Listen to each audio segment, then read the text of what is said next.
Hello and welcome to this special new mini-series I'm calling Chess Pieces.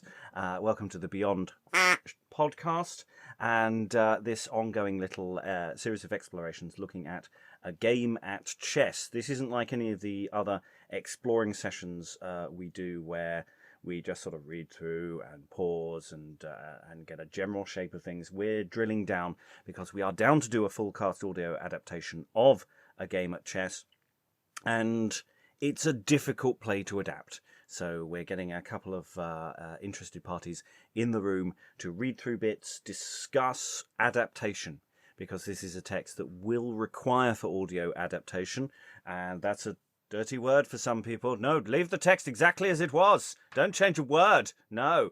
But we're going to have to make some adjustments. I'm hoping to be able to leave the majority of the play as is, but I'm looking at interesting questions of spin as well. Some of the text a little problematic in terms of the politics of the time, the politics now. Are there better analogues? And all sorts of questions that will arise as we go, so that when we go to record, that we've got the best of all possible worlds. For the purists, there will be a complete plain text version of the play recorded. It just won't have all the production values, so don't worry, we will record it all. It just will be a bit flatter than the super deluxe souped up adaptation version. To help explore the opening of a game at chess, we're doing looking at the induction, the prologue, and a little bit of Act 1, Scene 1. We have these wonderful people joining us. So please introduce yourself to the world. Hi, I'm Greg, and I live near Stratford-on-Avon, and I'm really excited to get my teeth into this one. My name is Lynsey, and I'm an actor, and I live in Scotland. And I'm your host, Robert Crighton. I do all the Beyond Shakespeare things to a probably slightly unhealthy degree. So without further ado, we're going to start just reading through the opening of this play. If you want to know what a game of chess is about, it's about a chess game. At its simplest, there is a great deal of satire going on about events preceding the time it was written, about the court of James and stuff to do with matches with people in Spain, none of which a modern audience is going to know about, and I don't think even a percentage of the audience will know anything about that. So what you need to know, I think, at this stage, by the end of the session, I may be proved wrong, is that this is a battle between a white team and a black team, though we might change the colour scheme. I have a reason for that later on. And they have spies, and they're trying to co-opt spies from the other side. So maybe we should think less of the politics of the time, and maybe we should be thinking more about spy genre from the Cold War period. That's sort of what's currently in my head as to what might be a better way of looking at this, rather than talking about the religious conflict that's going on here. Because the opening of the play starts with Ignatius Loyola and Error, and Ignatius is one of these dastardly Jesuits that at the time Protestants would not have been desperately keen on, who is there undermining good Protestant values of England, etc., which is slightly problematic for us today as a starting point. I think he was a Jesuit. He's definitely in the general area of that, Catholic and Spaniard, and Error is, well, Error. So the induction begins with these two having a bit of a conflab about politics and things, and we're just to say some of this is probably a bit too tricky to get at a first read, so we're going to read through it twice. So I'm going to ask Lynsey, could you be Ignatius, please? And Greg, if I could ask you to be Error.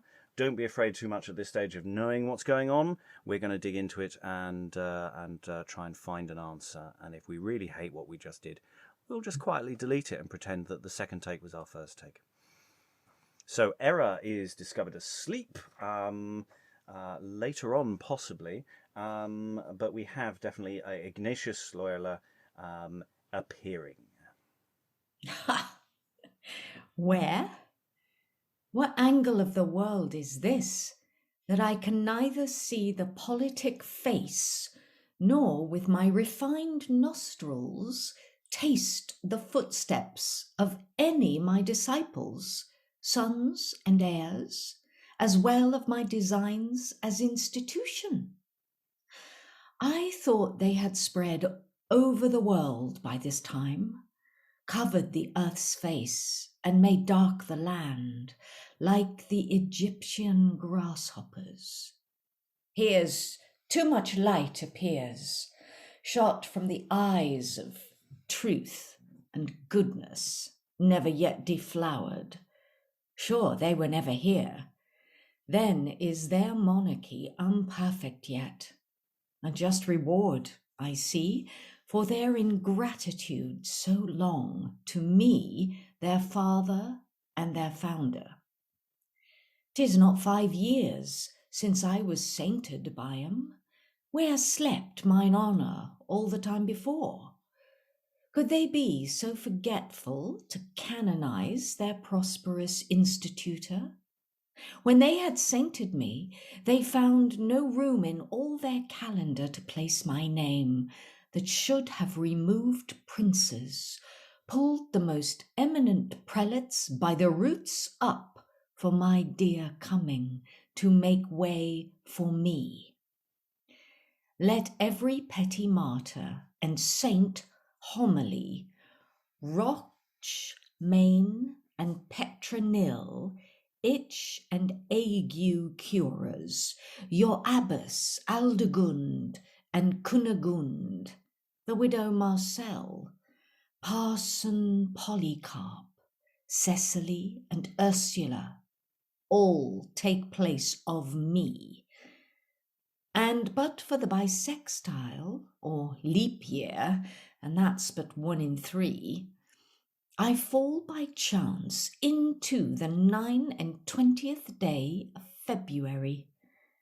There were no room else for me. See their love, their conscience too, to thrust me, a lame soldier, into leap year. My wrath's up, and methinks I could, with the first syllable of my name, blow up their colleges. Up, error, wake, father of supererogation, rise. It is Ignatius calls thee Loyola. What have you done? Oh, I could sleep in ignorance immortally. The slumber is so pleasing. I saw the bravest setting for a game now that ever mine eye fixed on. What game, prithee? Oh, the noblest game of all, a game at chess betwixt our side and the White House. The men set in their just order, ready to go to it. Were any of my sons placed for the game? Oh, yes, and a daughter too, a secular daughter that plays the Black Queen's pawn. He, the Black Bishop's. If ever power could show a mastery in thee, let it appear in this. Oh, it's but a dream, a vision, you must think. I cannot what, so I behold the children of my cunning, and see what rank they keep.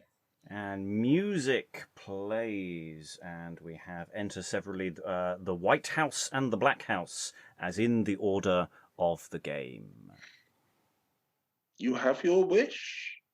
Behold, there's the full number of the game, kings and their pawns, queens, bishops, knights, and dukes. Dukes? They're called rooks by some. Ah, corruptedly. Roc, the word.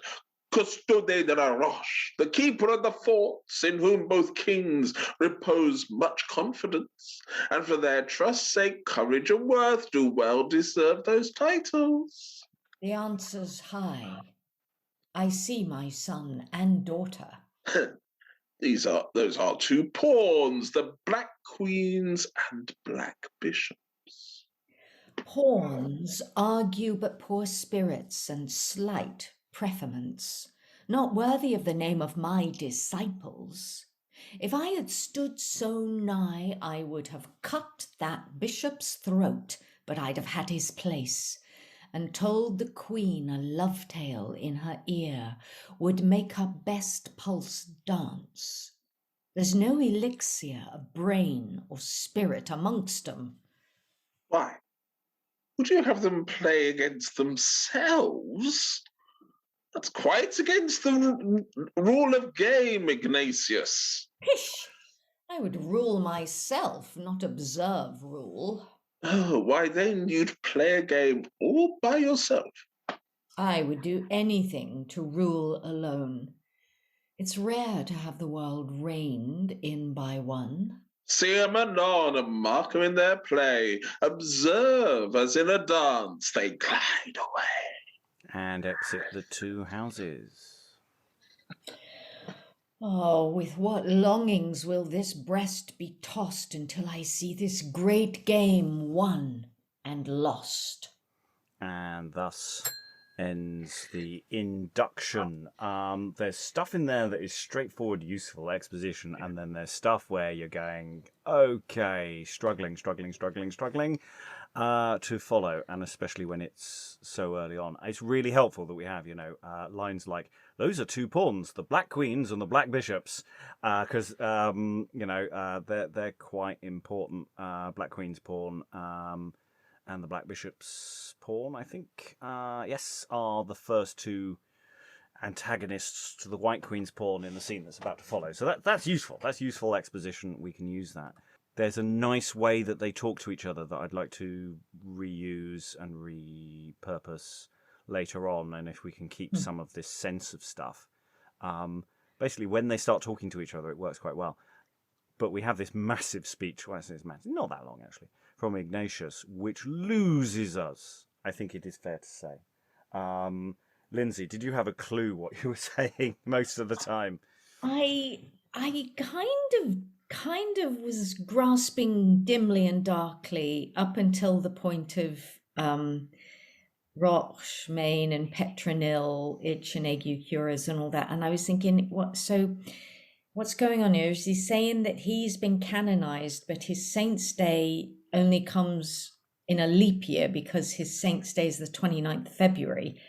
And I was like, is that even right? I don't even know if that's right. I think you're pretty much bang on there. They're going off on things of various other potential saints who are all a bit dodgy. I mean, he wasn't canonized on a leap year, but or it might have been a leap year, but it certainly wasn't on a leap day or anything confusing like that. He was canonized on the 12th of March, so I think that's a perfectly standard day. A couple of years before this, so he was beatified in 1609, and then canonized several years later in 1622. So he's complaining about that. Now, honestly, I don't think we stand a chance in hell of getting any of that across unless we give everyone a little lecture in advance. I like because what I like from Ignatius at the beginning is talking about. I mean, it's slightly problematic in its original conception, but I like the idea that he's talking about spreading his power over the world like Egyptian grasshoppers. This idea that he is some sort of spy master who is there to spread the power of his side across the world is quite nice. Especially when later on there's this thing about you would have your people play against themselves. It's like this, what kind of game are you playing here? Surely black and should fight white and white and should fight black, and you've got people playing against themselves. He's playing a dangerous, confusing game. So I think there's a lot here that in an adaptation could survive in audio. I'm not 100% certain whether I'd want to try and keep that for a full cast show or not. I don't know whether that's a step too far or not.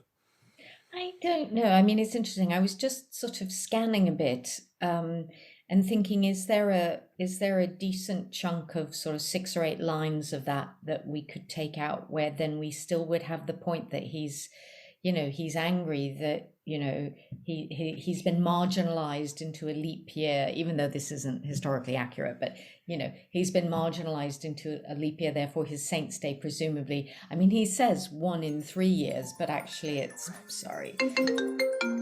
Oh, beg your pardon. I thought I had my notifications off. Right. So sorry. I don't know how I've got a new laptop and I don't know how to turn them off. I'm sorry. Anyway, I just, so that you get this sort of, it's a nice character thing in a way, that he sort of comes on a bit sort of disgruntled that, nobody thinks his importance is such that it is, and that kind of thing.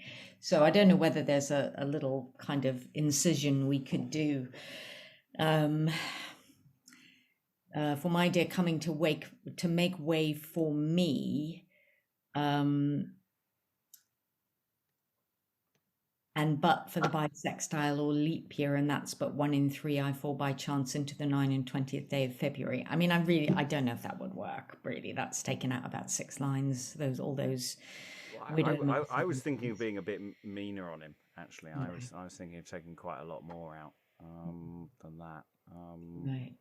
Whether it's a nice character note, but whether it actually adds anything, or rather than just simply straightforwardly confuses people, that if we just start off with my designs as institution covering the earth's face, like made dark the land, and then somewhere around there, you broadly speaking take most of it out, and just go straight up to into up error, and just get straight into it. So maybe sort of shot from the eyes of truth and goodness, never yet deflowered, sure they were never here. Then is their monarchy unperfect yet?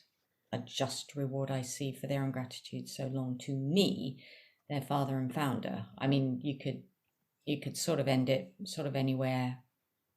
In that sort of area, yeah. In that sort of area, and then cut straight to up error wake. Yeah. I could be even more radical. Unperfect yet, up error wake, and then we've almost got a vaguely. I don't think it scans, but you're almost vaguely keeping the line in place as an option. Again, we're not having to make absolute decisions now. I'm sure people will be calling up our name in horror. But yeah, in that sense of Ignatius has a real axe to grind here, and then we get into this description. I love the stuff about the we have kings and their pawns, queens, bishop, knight, and dukes, and then this thing. The dukes, they're not called dukes. They're rooks. Haven't you played chess before? Yes, apology to the French for killing their language at that point. I'm sure they can cope. I love error. I actually love that first speech, and as you say, once you get to error, it works pretty much. My biggest problem was that I love the fact that he says that plays the Black Queen's pawn, he the bishops. It sounds gorgeous and it works, but the problem is I have no bleeding idea who the bleeding hell he's talking about. Apart from these 2 characters that are over there. Yeah, I mean that is one of those questions about the problem of the medium. On a live stage, it's straightforward. Literally, you can be pointing these people out, and actually, it feels almost too short. It feels like there should be a bit more actual straightforward exposition stuff going on. And it sort of depends, though, in terms of a staging, not necessarily an audio production, but a staging of how choreographed and elaborate and what costumes all the chess pieces are playing, because this obviously makes it much easier visually for an audience to see what that is. But I mean, this might be an inappropriately early question, but would you need to understand the rules of chess in order to understand this play? I don't think so. I don't recall off the top of my head that being desperately, you need to vaguely understand that you take pieces. I think that's all you really need to know. You've got to remember also in the play, players cheat and change sides. Okay. And that's sort of hinted at by what Error Ignatius are talking about. When you're sort of going, you're playing the game wrong. And that's why I'm sort of thinking on that sort of Cold War front, because you have sort of turncoats, so you have these. I'm trying to remember the words. What is it? With the spies. With the spies who double agents. Double agents. That's the one. Yes. It's like words. There are double agents and there are triple agents, and there's sort of this playing back and forth. Very random thought occurring to me. If we had that in a staged performance, you could maybe, you know how on Drag Race sometimes the drag queens will sort of do something and they'll reveal a different outfit. So that could be fun. I mean, to do that, have that kind of slightly campy aspect to it as well, maybe. Oh yeah, I think there's a lot of room for camp in this. I think that's definitely an option, especially before we get to the porn scene, in both senses of the word.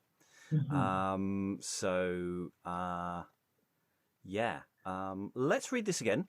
With that in mind, we'll swap roles, whichever one you were before, swap it round, read the other one. We won't worry about doing any cuts yet or anything like that. We'll just see how it runs and get a little bit of a sense of it again. Where? What angle of the world is this that I can neither see the politic face, nor with my refined nostrils taste the footsteps of any my disciples, sons and heirs, as well of my designs as institution? I thought they had spread over the world by this time, covered the earth's face, and made dark the land like the Egyptian grasshoppers. His too much light appears, shot from the eyes of truth and goodness, never yet deflowered. Sure they were never here. Then is their monarchy unperfect yet? A just reward I see for their ingratitude so long to me, their father and their founder.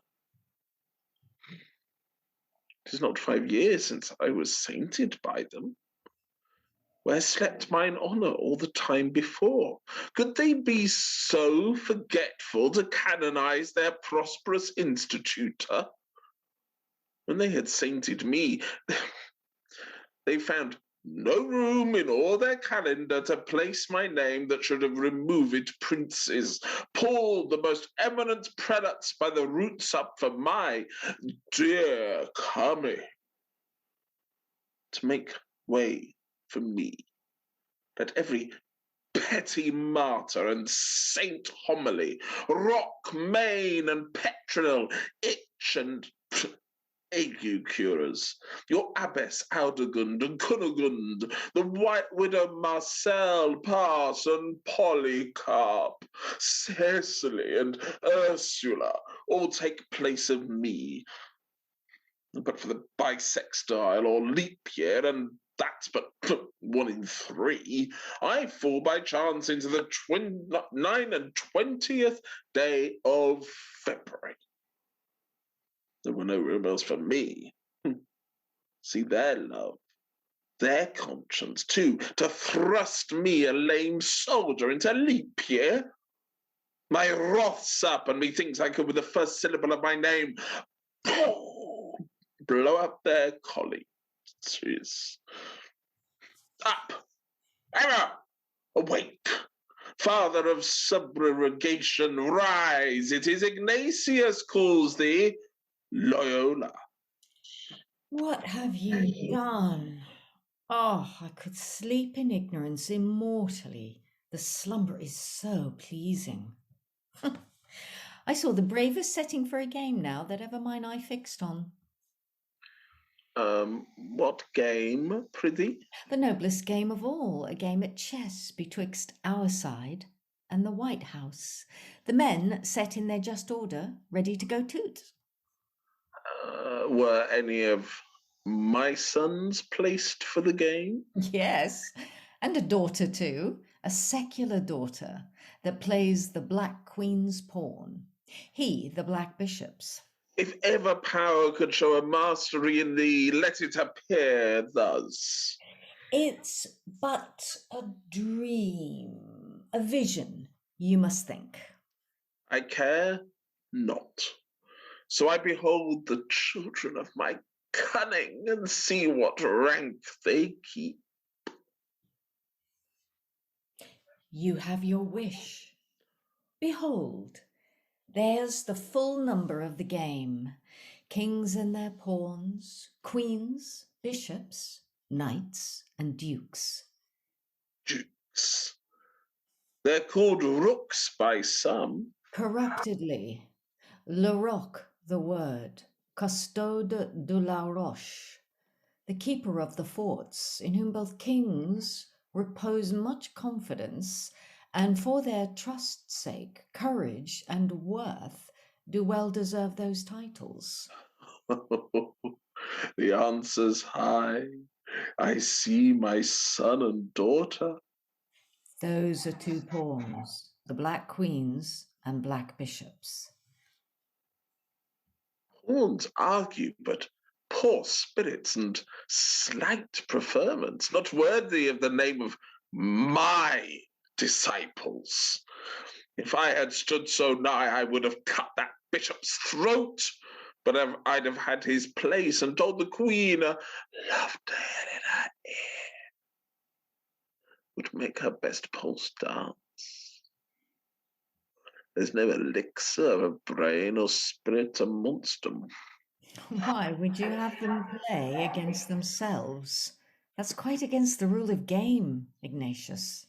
Pish, I would rule myself, not observe rule. Why, then you'd play a game all by yourself. I would do anything to rule alone. It's rare to have the world reigned in by one. See 'em anon and mark 'em in their play. Observe as in a dance they glide away. Oh, with what longings will this breast be tossed until I see this great game won and lost.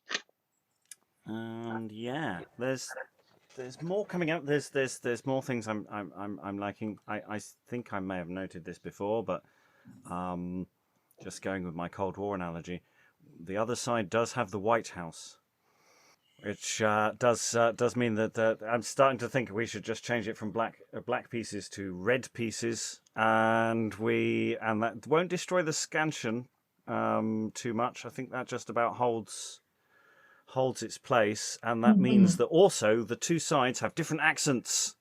Mm-hmm. Well, that would help in this action. Yeah, that would then we can have Cod Russian. Yes. Oh, Yeah. oh no!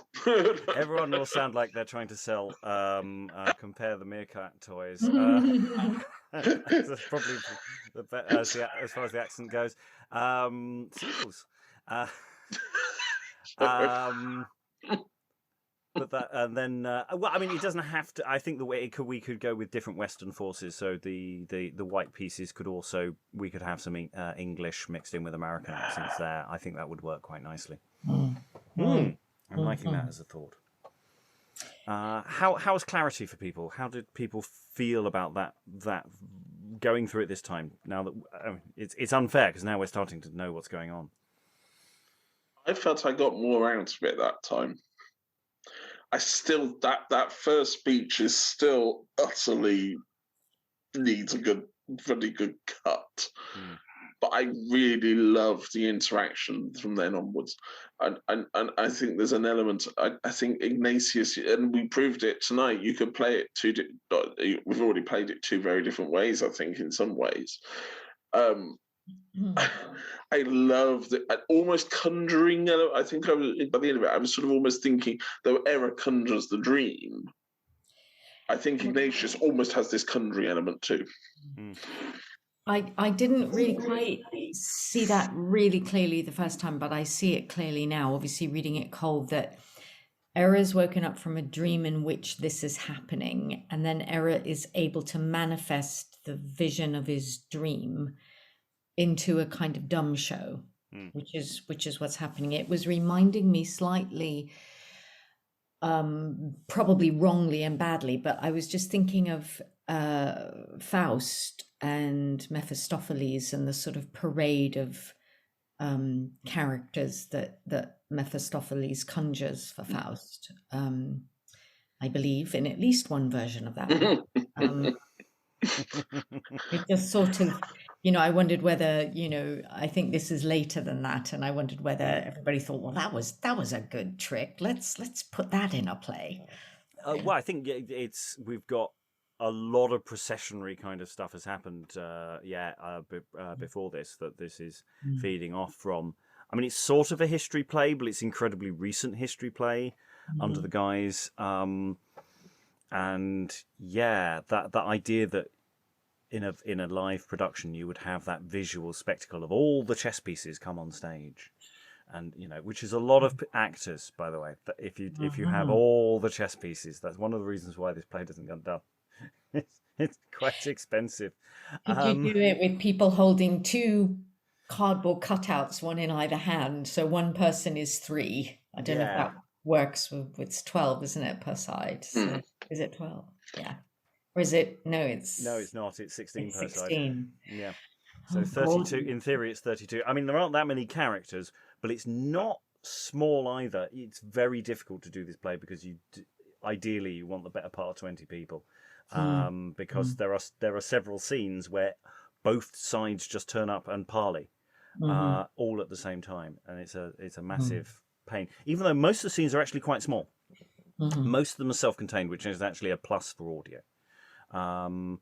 And the idea is that effectively I want to, one of the reasons I want to cut a certain amount of Ignatius is I want a certain amount of spare dialogue that I might be able to cannibalize and slightly rework that still feels a bit Middletonian for when we bring Ignatius and Era back on every so often at the beginning of a scene. Because again, there aren't that many scenes either. It's a relatively small number of scenes. It's about 12. Something like that, depending on how you define them. And so if they can come on, just to come into the mic and go, the Black Bishop's pawn, something descriptive about that person so you can remember who the hell it is, has come on, and to do something like that, but something that's in character and doesn't feel too jarring. So there's an element of wanting to trim that out. I just want to go back up just before the induction. We've got two random bits of stuff. One is the prologue. One is a bit of description from the printing of the play, which probably isn't Middleton, but I'm just interested to see if there's material here that feels like we could put into somebody else's mouth. Can I just throw a thought in before we go back again? Yeah. From the point of view of playing it now, I think the two speeches that stood out to me as almost being key to the characters, and you're probably going to disagree with me. One is Ignatius's pawns argue but poor spirits, which I thought was a really interesting speech, and I love the last two lines. And actually, Era's the last one before the exit, before the houses go. Because I think that if you're doing audio, you can't see them dancing. But an element of that I think music would have to become key and almost like a theme. Well, it's both music, houses. It's also sound design. If we've almost got literal pawns scraping from side to side. Or I've got an electronic chess set that makes bleeping noises, and I'm wondering if there's a way of keying that in, especially if we're going for a sort of, say, because it would sort of fit Perestroika quite well. So we could have late 80s game music style music. I don't think we'd go full da da da da da da da da da da. Pay and see this production. I'm going to say this now. Well, the thing is, there are there's sort of 2-3 stages of what we're doing here. So we're looking to do the audio adaptation, which will have to be changed. Yes. We're looking to find a sort of compilation version. So the best of scenes with narration that we can do as a live show with a relatively small cast, which would be a fundraising show, and then the fundraiser leads to doing the show fully.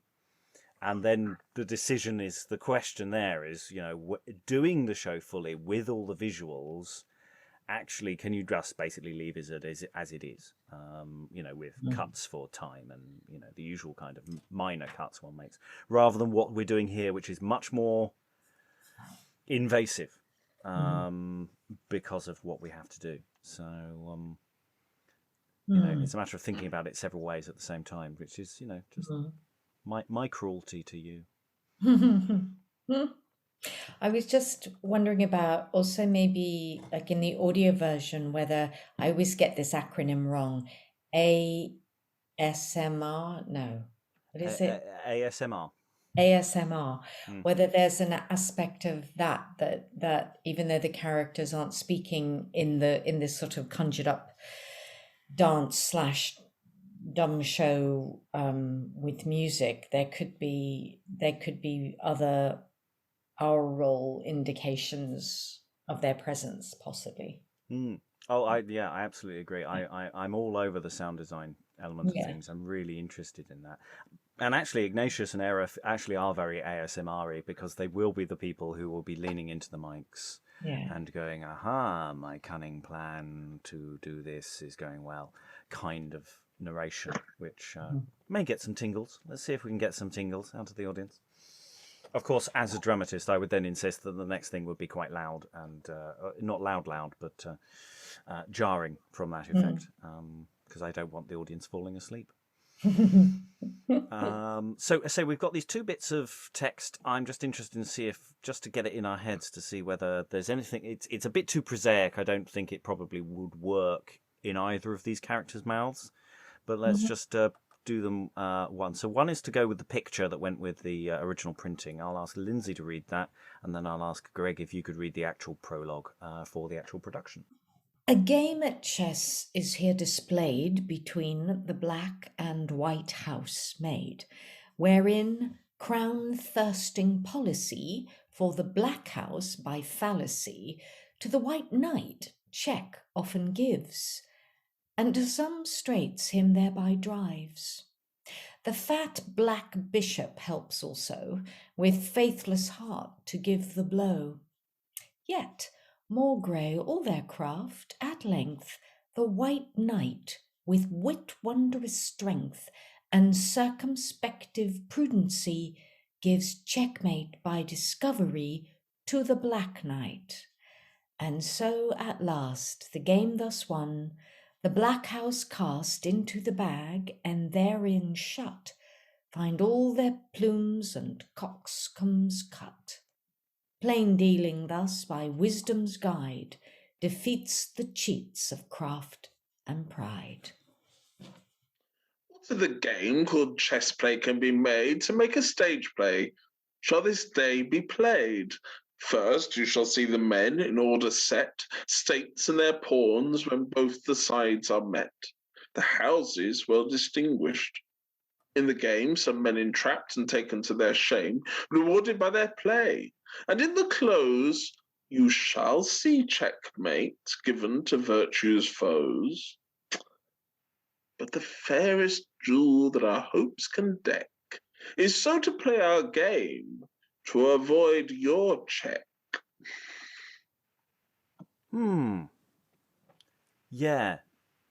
Neither of them fit the voice. Neither of them are doing, but they do it. I do quite like that prologue. It's quite good. It explains the setup. Yes. Before I love it. It was just like, wow, so much encapsulated in such a short prologue. Yeah. Especially, and in the close, you shall see checkmate given to virtue's foes. Yeah, you don't want the virtue's foes with the idea you've got probably as much, but I love and in the close, you shall see checkmate. But also, we don't want to cause your check. It was a fabulous last image. Loved it. Yeah, I think, it's just a straightforward prologue introductory thing that we just keep as a prologue. Then again, I quite like the image of the bag.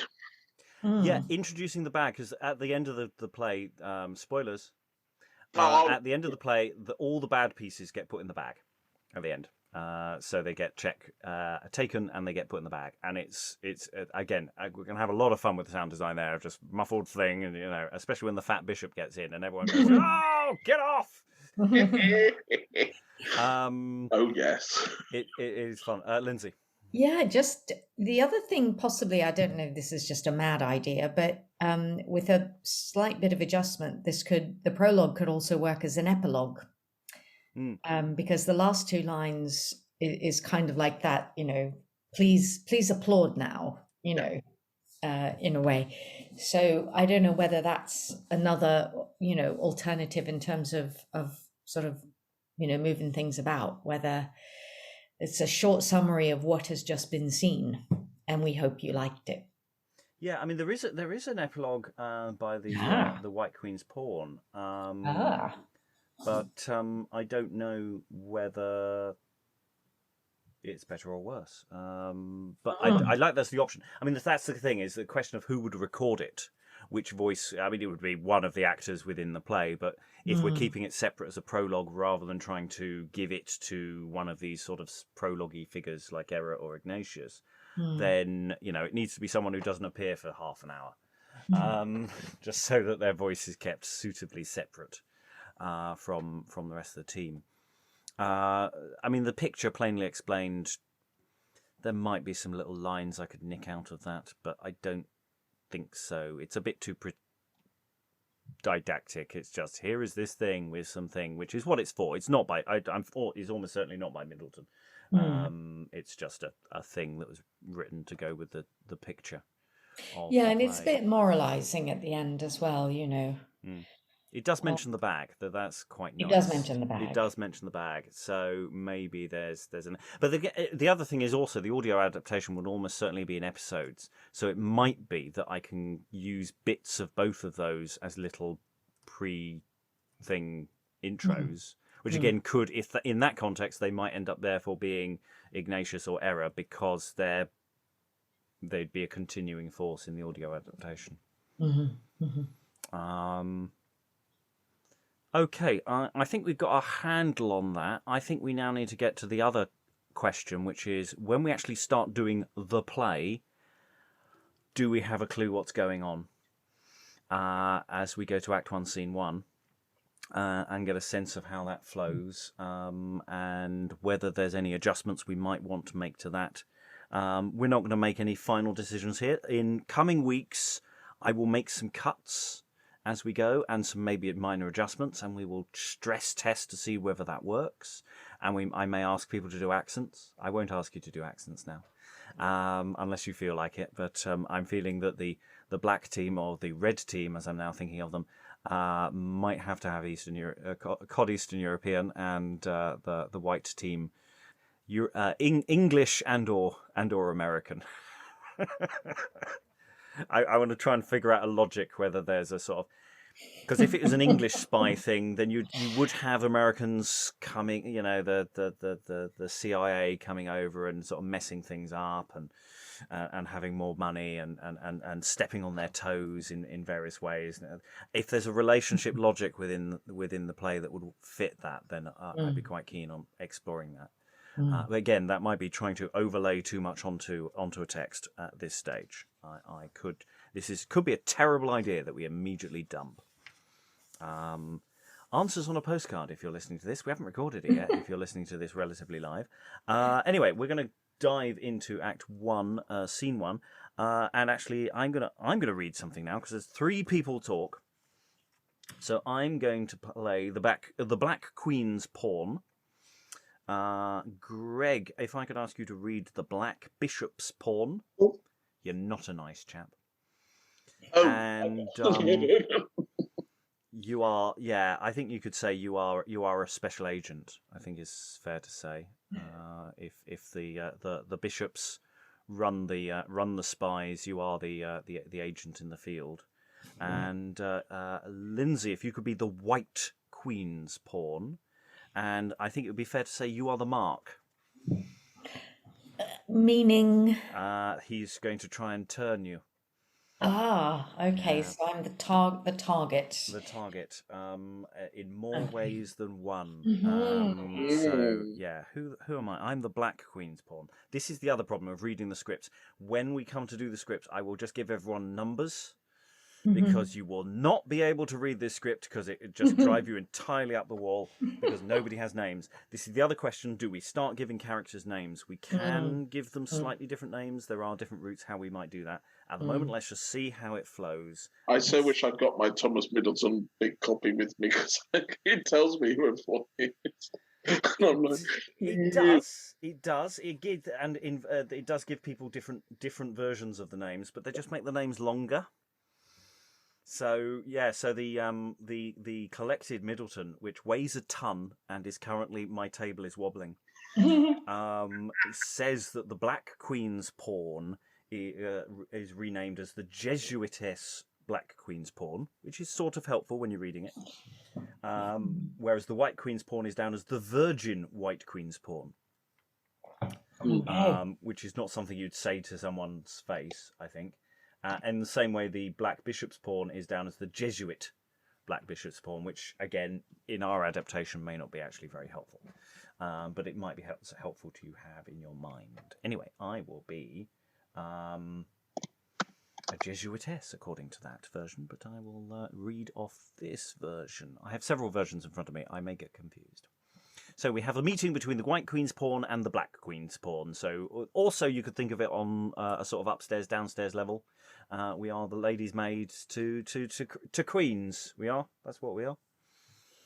I ne'er see that face, but my pity rises when I behold so clear a masterpiece of heaven's art, wrought out of dust and ashes, and at next thought to give her lost eternally, in being not ours, but the daughter of heresy. My soul bleeds at mine eyes. Where should truth speak if not in such a sorrow? Their tears, plainly, beshrew me if she weep not heartily. What is my peace to her to take such pains in't?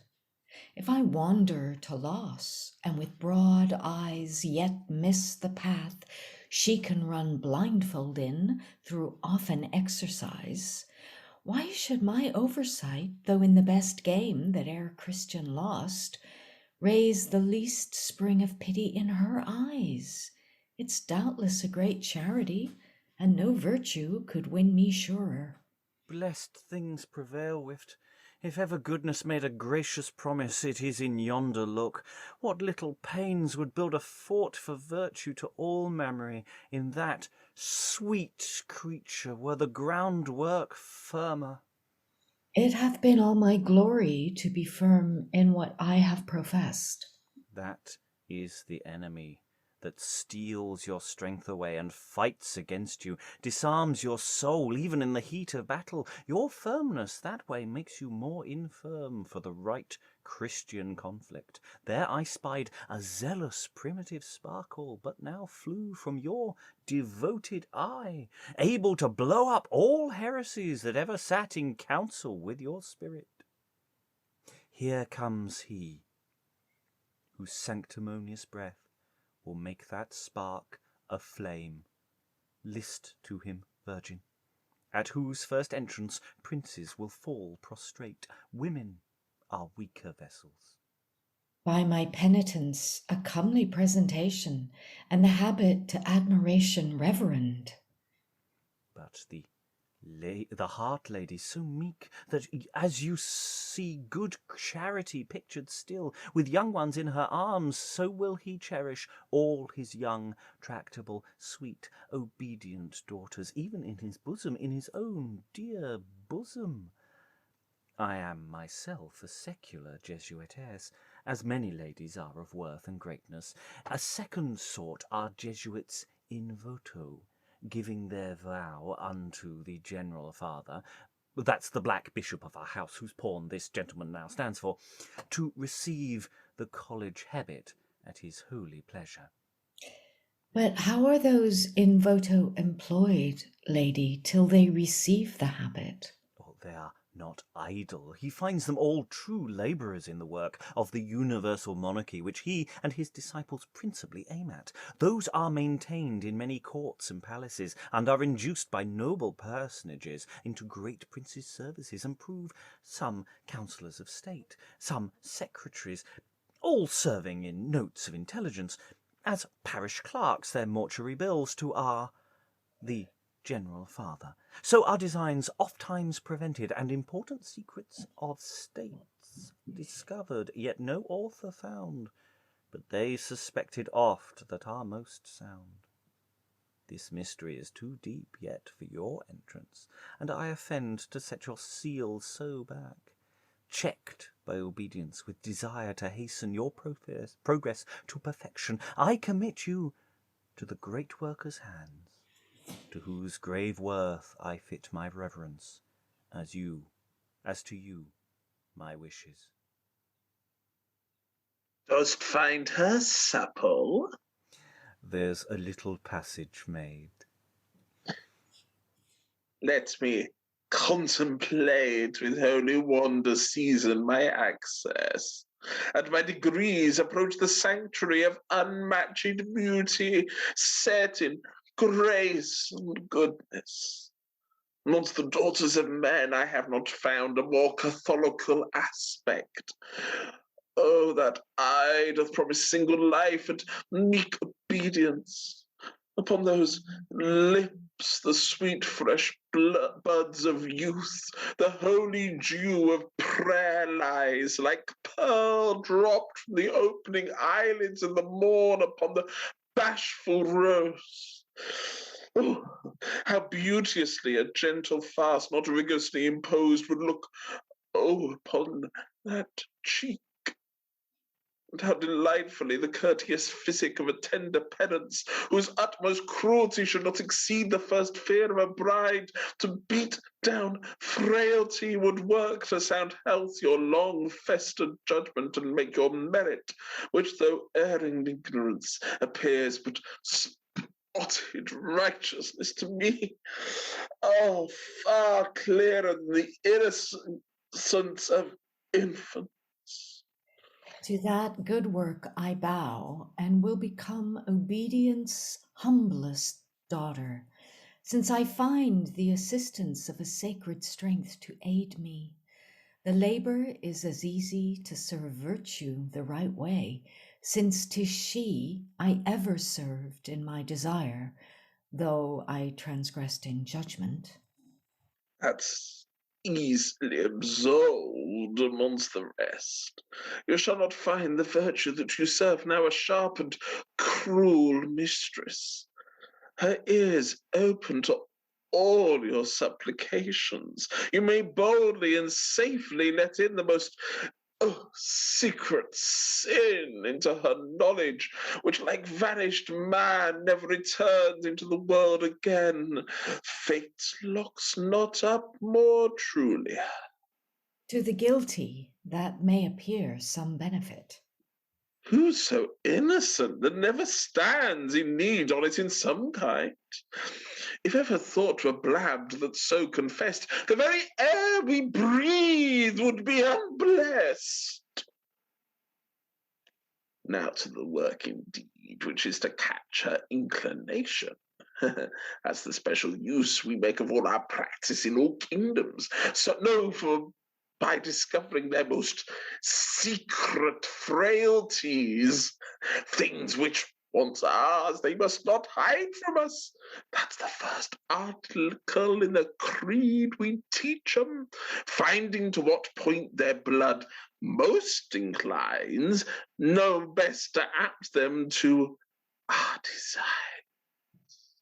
A daughter, the sooner you disperse your errors, the sooner you make haste to your recovery. You must part with them. To be nice or modest towards this good action is to imitate the bashfulness of one conceals an ulcer.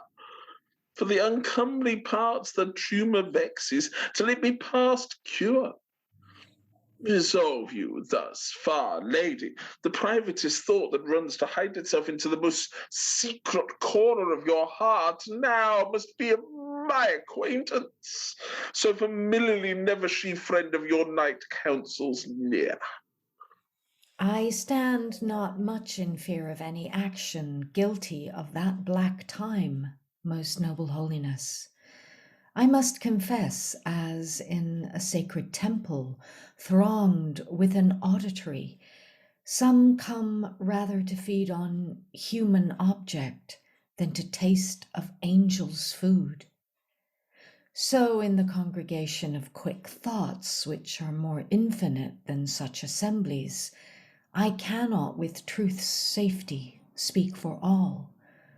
Some have been wanderers, some fond, some sinful, but those found ever but poor entertainment. They had small encouragement to come again. The single life which strongly I profess now, heaven pardon me, I was about to part from. Then you have passed through love? But left no stain. In all my passage, sir, no print of wrong for the most chaste maid that may trace my footsteps. How came you off so clear? I was discharged by an inhuman accident, which modesty forbids me put any language to. How? You forgot yourself! All actions clad in their proper language, though most sordid, my ear is bound by duty to let in and lock up everlastingly.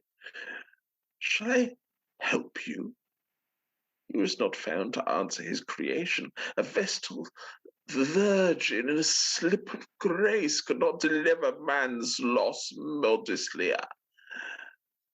'Twas the white bishop's pawn. The same, blessed sir.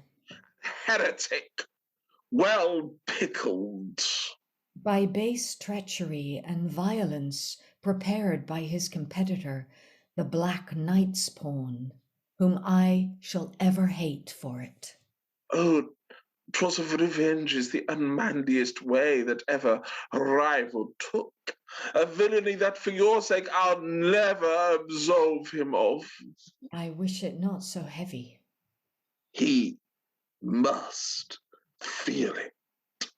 I never yet gave absolution to any crime of that unmanning nature. It seems that you refused him for defect, letting you stand up pure from the desire that other women have in ends of marriage. Pardon my boldness if I sift your goodness to the last grain. I reverence your pains, sir, and must acknowledge custom to enjoy what other women challenge and possess more ruled me than desire. For my desires dwell all in ignorance, and I'll never wish to know that fond way may redeem 'em thence. I never was so taken, beset doubly now with that judgment, what a strength it puts forth. I bring work nearer to you. When you've seen a masterpiece of man, composed by heaven for a great prince's favour, kingdom's love, so exact envy could not find a place to stick a blot on person or on fame. Have you not found ambition swell your wish then and desire stir your blood? By virtue never. I've only in the dignity of the creature admired the Maker's glory. She's impregnable. Second siege must not fall off so tamely. She's one of those must be informed to know a daughter's duty which some take untaught. Oh, her modesty brings her behindhand much. My old means I must fly to. Yes, 'tis it. Please you peruse this small tract of obedience. It will help you forward well. Sir, that's a virtue I've ever thought on with a special reverence. You will conceive by that my power your duty. The knowledge will be precious of both, sir. And there we'll pause, because then we start having more characters than we can comfortably deal with this small room. Okay, I'll ask Lynsey first. Do you know what's going on? I mean, it seems like obviously like a seduction, and there's a lot of. I mean, I was constantly reminded by the language of S&M. Really, I mean, there's a lot of those kinds of references. So yeah, I mean, there's a virginal, unspotted, steadfast, strong, and articulate, and presumably female character here, who's being beset, sort of softened up by one and now beset by the other. Who is, of course, in theory, just talking about religion. Of course, that's what he's talking about. Just talking about religion. Now, there's a quite important point. There's an important point which is really well hidden in the dialogue. It's the kind of thing where on a live production, people will be doing gestures. But it's one of those problems of just going, Middleton, could you just spit it out and explain what's happening, because it's quite annoying. So you have this stuff about how the single life which strongly I profess now I was about to part from. Yeah. I.e., you're about to get married. Yeah. Now, do you know why you didn't get married from the speech you just did, or what he said back at you? He said something about you still desired, but you found the object of your love had a defect. Mm-hmm. And I thought, oh, I missed whatever that was, because I didn't know that that's what I was saying. No, unfortunately, modesty forbade you to put any language to it. I mean, this is the problem, is that you never actually say out loud. It is explained in a moment, but basically your intended got gelded. It's quite an important point that isn't really very well explained at this point. So my intended got gelded. So what, like castrated? You mean? Well, okay. Well, that would presumably. Well, then I guess why then get married if you can't have children? I suppose in the logic of this. So. Yeah, so here's the thing: you're in a sense you're turning to God. You were going to get married, and you're turning to this other confession, and that's what's going on. So it is a kind of seduction. I mean, it's both twofold. In a sense, it's instructional from the Black Bishop's pawn. He also kind of wants you. Mm-hmm. That's it. She says, I was discharged by an inhuman accident.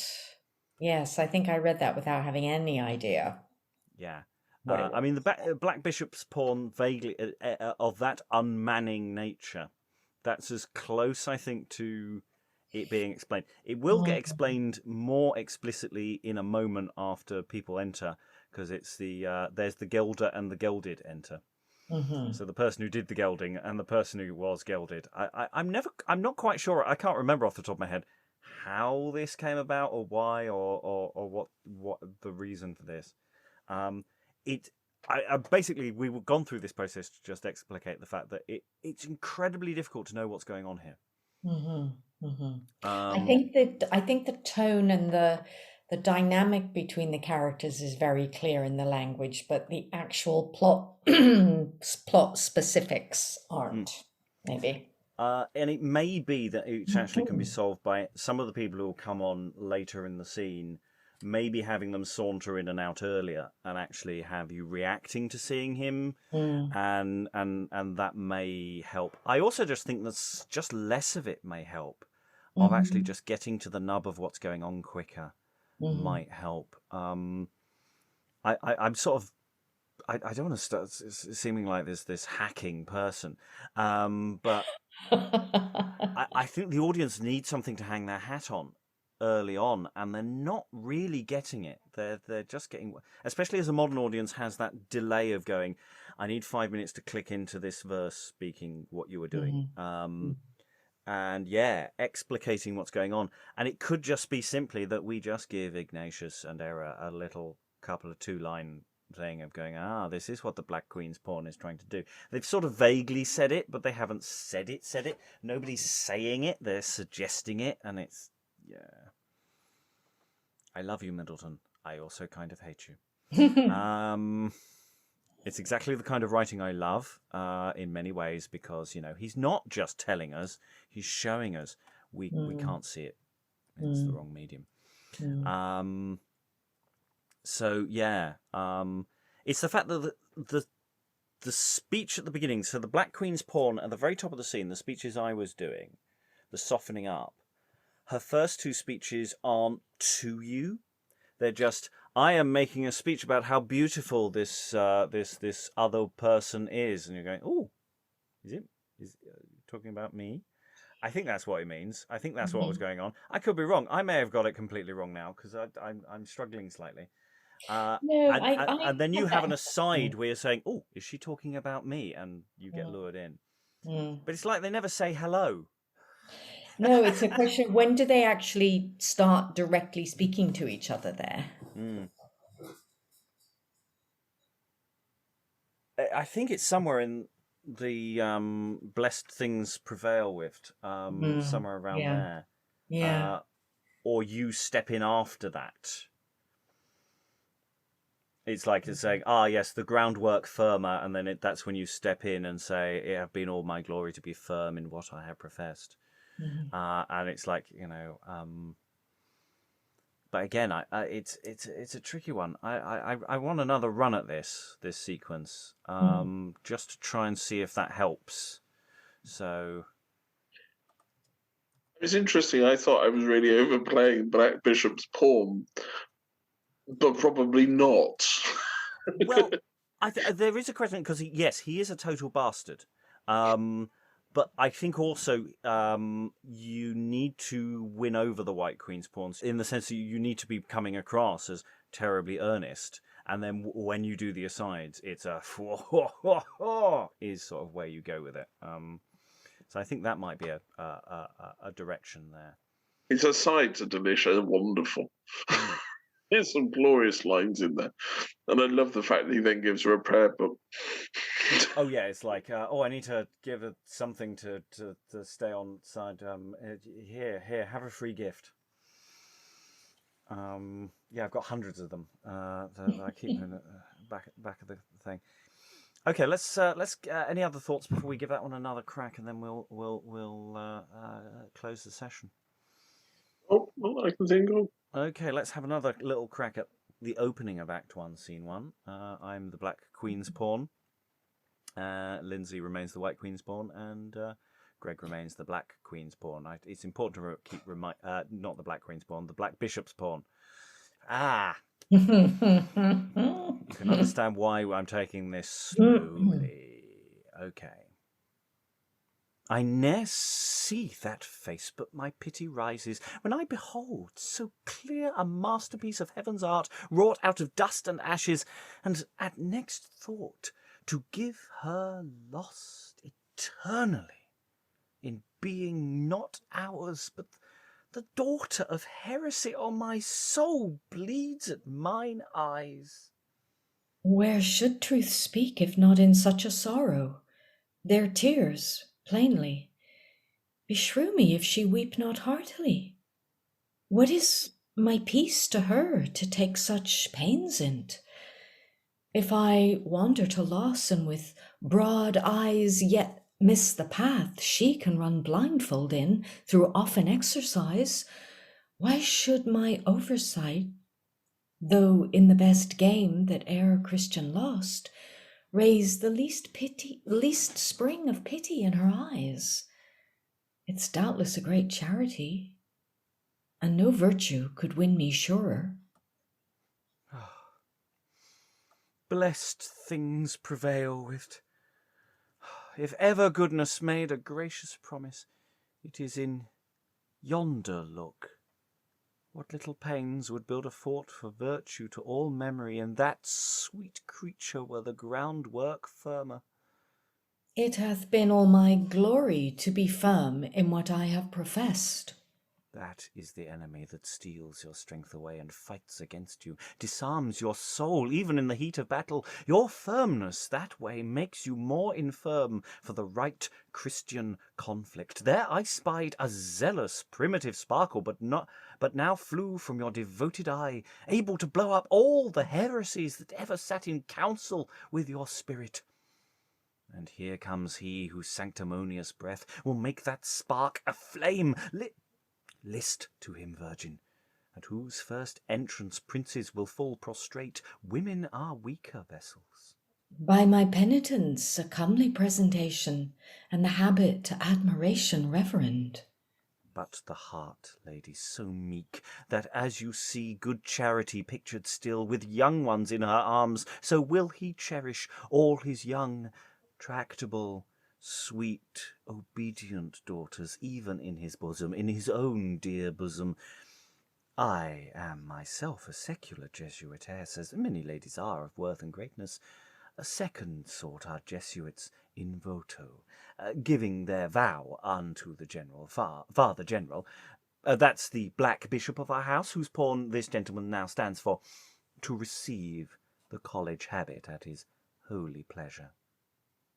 But how are those in voto employed, lady, till they receive the habit? Oh, they're not idle. He finds them all true labourers in the work of the universal monarchy, which he and his disciples principally aim at.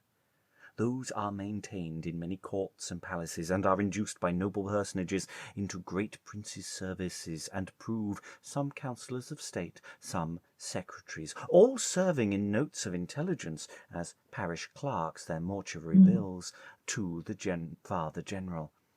So are designs oft times prevented, and important secrets of states discovered, yet no author found, but they suspected oft that are most sound. This mystery is too deep yet for your entrance, and I offend to set your zeal so back. Checked by obedience with desire to hasten your progress to perfection, I commit you to the great worker's hands, to whose grave worth I fit my reverence, as to you my wishes. Dost find her supple? There's a little passage made. Oh, let me contemplate with holy wonder, season my excess, and by degrees approach the sanctuary of unmatched beauty, setting grace and goodness. Amongst the daughters of men I have not found a more catholical aspect. That eye doth promise single life and meek obedience. Upon those lips the sweet fresh buds of youth, a holy dew of prayer lies, like pearl dropped from the opening eyelids of the morn upon the bashful rose. How beauteously a gentle fast, not rigorously imposed, would look upon that cheek! And how delightfully the courteous physic of a tender penance, whose utmost cruelty should not exceed the first fear of a bride to beat down frailty, would work to sound health your long festered judgment, and make your merit, which though erring ignorance appears but spotted righteousness in me, far clearer than the innocence of infants. To that good work I bow, and will become obedience's humblest daughter, since I find the assistance of a sacred strength to aid me. The labour is as easy to serve virtue the right way, since 'tis she I ever served in my desire, though I transgressed in judgment. That's easily absolved amongst the rest. You shall not find the virtue that you serve now a sharp and cruel mistress. Her ear is open to all your supplications. You may boldly and safely let in the most secret sin into her knowledge, which like vanished man never returns into the world again. Fate locks not up more truly. To the guilty that may appear some benefit. Who's so innocent that never stands in need on it in some kind? If every thought we were blabs that so confessed, the very air we breathe would be unblessed. Now to the work indeed, which is to capture inclination. That's the special use we make of all our practice in all kingdoms. No, for by discovering their most secret frailties, things which once ours, they must not hide from us. That's the first article in the creed we teach them. Finding to what point their blood most inclines, no best to apt them in than to our desire. Daughter, the sooner you disperse your errors, the sooner you make haste to your recovery. You must part with them. To be nice or modest towards the good action is to imitate the bashfulness of one conceals, and also for the uncomely parts the tumour vexes till it be past cure. Resolve you thus, fair lady, the privatest thoughts that runs to hide itself into the most secret corner of your heart now must be of my acquaintance, so familiarly never she friend of your night counsels nearer. I stand not much in fear of any action guilty of that black time, most noble holiness. I must confess, as in a sacred temple thronged with an auditory, some come rather to feed on human object than to taste of angels' food. So in the congregation of quick thoughts, which are more infinite than such assemblies, I cannot with truth's safety speak for all. Some have been wanderers, some fond, some sinful. But those found ever but poor entertainment. They had small encouragement to come again. The single life, which strongly I profess now, heaven pardon me, I was about to part from. Then you have passed through love? But left no stain in all my passage, sir, no print of wrong for the most chaste maid that may trace my footsteps. How came you off so clear? I was discharged by an inhuman accident, which modesty forbids me to put any language to. How you forget yourself. All actions clad in their proper language, the most sordid my ear is bound by duty to let in and lock up everlastingly. Shall I help you? He was not found to answer his creation. A vestal virgin in a slip of grace could not deliver man's loss most modestly. 'Twas the white bishop's paw. The same, blessed sir. An heretic, well pickled. By base treachery and violence prepared by his competitor, the Black Knight's pawn, whom I shall ever hate for it. 'Twas of revenge is the most, the unmanliest way that ever rival took. A villainy that for your sake I'll never absolve him of. I wish it not so heavy. He must feel it. I never yet gave absolution to any crime of that unmanning nature. It seems that you refused him for defect, that in you stand not pure from the desire that other women have in ends of marriage. Pardon my boldness, if I sift your goodness to the last grain. I reverence your pains, sir, and must acknowledge custom to enjoy what other women challenge and possess more ruled me than desire. For my desires dwell all in ignorance, and I'll never wish to know that fond way may redeem 'em thence. Oh, I never was so taken, beset doubly now with her judgment. Oh, what a strength it puts forth.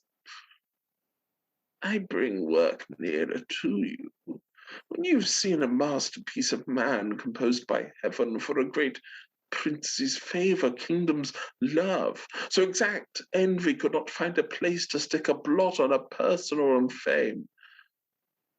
Have you not found ambition swell your wish then, and desire stir your blood? By virtue, never. I've only in the dignity of the creature admired the Maker's glory. She's impregnable. The second siege must not fall off so tamely. She's one of those must be informed to know a daughter's duty, which some take untaught. Modesty brings her behindhand much. My old means I must fly to. Yes, 'tis it. Please you peruse this small tract of obedience.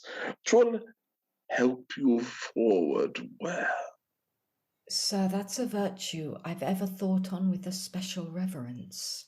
You will conceive by that my power, your duty. The knowledge will be precious of both, sir. What makes yon troubler of all Christian waters so near that blessed spring? But that I know her goodness is the rock from whence it issues, unmovable as fast, 'twould more afflict me than all my sufferings for her, which, so long as she holds constant to the house she comes of, the whiteness of the cause, the size, the quality, and sacrifices to her worth and virtue, and though confined in my religious joys, I marry her and possess her. Says the White Bishop's Pawn. A whole separate question. As we, in a moment, will have various people entering into the scene to complicate it, but also give a bit more context. I mean, there's about a third of the scene left to go.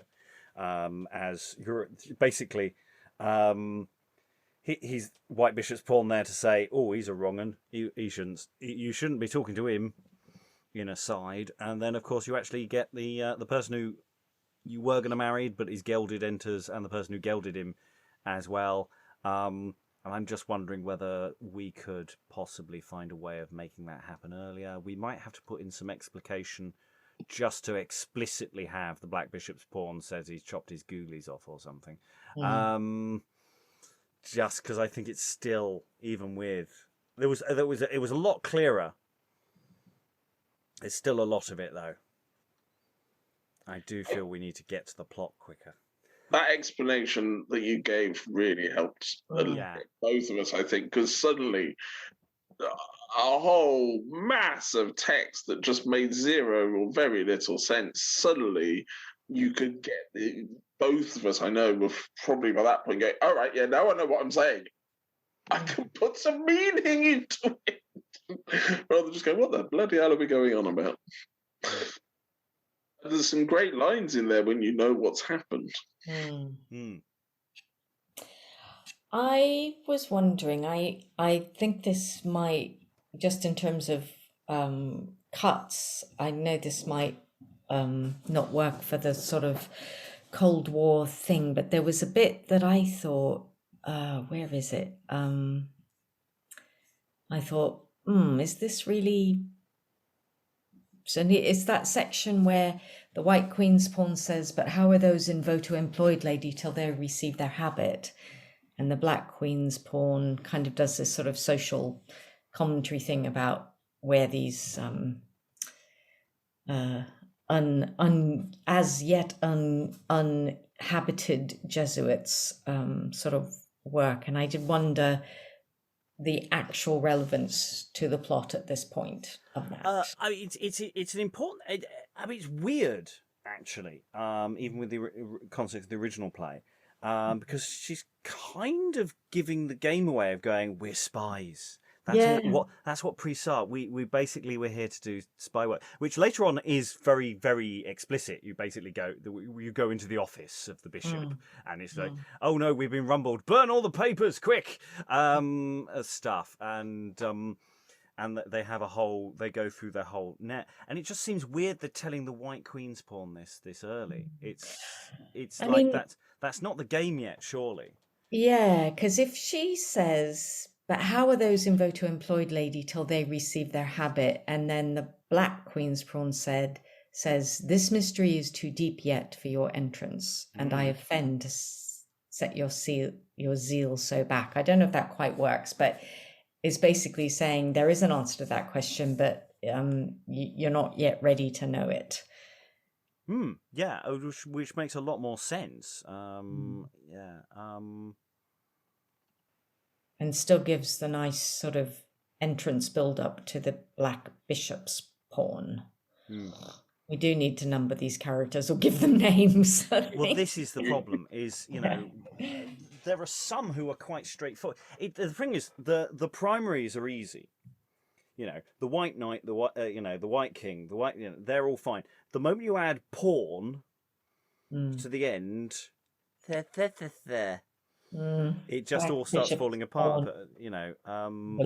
Yeah. I mean, a lot of the time, I don't think it's going to be a massive problem, but every so often it is just a massive problem. And the ones that, as I say, have appeared in the collected Middleton aren't a solution. A solution to reading it. They're not a solution to this problem that we have. And we don't have to find all the answers yet. I think with this scene, I think it's a matter of actually just maybe moving some material around a bit. And we'll know more about that when we look at the end of the scene, whether we can break up this conflab a little bit with examples when you mention things. And also the level of detail that the Black Queen's Pawn goes into is probably not essential. But it's really helpful to get a sense of it now, rather than just going in cold saying, right, I'll do things to it. I mean, the whole Cold War thing might not work. I mean, it might be a thing because we've still got to have the religion in there because the religion is the cover. We can't, just make them spies or that they're on the diplomatic mission. I mean, we'd have to rewrite in a way that I don't think would be fair. I don't think that's inherently wrong to do. I think if someone wanted to do that further down the line, that's absolutely cool, because I don't gatekeep what people want to do with these texts. All the authors are dead. Do what you like. But I don't think that's what we're here to do at this stage. I think we've got to try and keep as much Middleton as possible, but also present an engaging and understandable audio experience. Yeah, I'm just wondering about sort of McCarthyism or something like that. But again, random ideas coming in, particular other conflicts that we can put in, because it's a diplomatic conflict. I mean, it's the kind of thing that might be happening, behind the scenes at COP at the moment. Because it's there are people who are nominally your enemy or have been your enemy, who are pretending to be on your friends now. And you're trying to negotiate treaties and things, but you've got people undermining at every turn. And it gets more straightforward later on as well. Yeah. So the White Queen's Pawn could be like, an environmental activist, Greenpeace leader or, something like that kind of thing at COP. And I'm just thinking, just randomly. Yeah, she's an easy mark. I mean, that's the idea. She's emotionally vulnerable at this moment. She's thinking about her life in the context of the play. She's thinking about changing her confession, and at which point the hit squad swoops to try and scoop her up. I mean, let's be clear, they fail. This goes nowhere. It goes very rapey, in fact. Basically, the Black Bishop's Pawn corners the White Queen and totally mucks up the plan of the Black Bishop and everybody else. They're going, could you not have waited till after we finished our spying thing? We now have to destroy all the paperwork and get out of Dodge. And at which point they then tried to destroy the White Queen Pawn's reputation. Publicly, they publicly shame her again, which couldn't be more topical in so many ways. I mean, this play is doing so many really clever things. The only real problem is the beginning. Once you get into it, we're fine. Followed by the middle and the end. How do we explicate that they're all pawns in a without going too Jesuity about Ignatius? How do we explain what's going on with the White Queen's pawn at the beginning? And I think we're slightly closer to the answer, if there is an answer. This session gives me a way to go away and start making some adjustments. And I think it would definitely help to explore potential worlds that this particular text could be put in that would help clarify it. Don't know what that world is yet, but I think it would definitely help to do that. I think the second time, not that it matters particularly, but it's just useful note for anyone who comes forward in the Black Bishop's pawn later. Yes, I think I got the balance better between slimy and sexual slimy like that time. Yeah, I think the sides need to be fairly explicitly cringy from him, but he's so smooth when he's talking to him. I can see the start of what happens almost in that now, because he's horrific. He's painful to read and listen to, I'm sure. Really interesting play. Still love it. Jeffrey Epstein. Yes.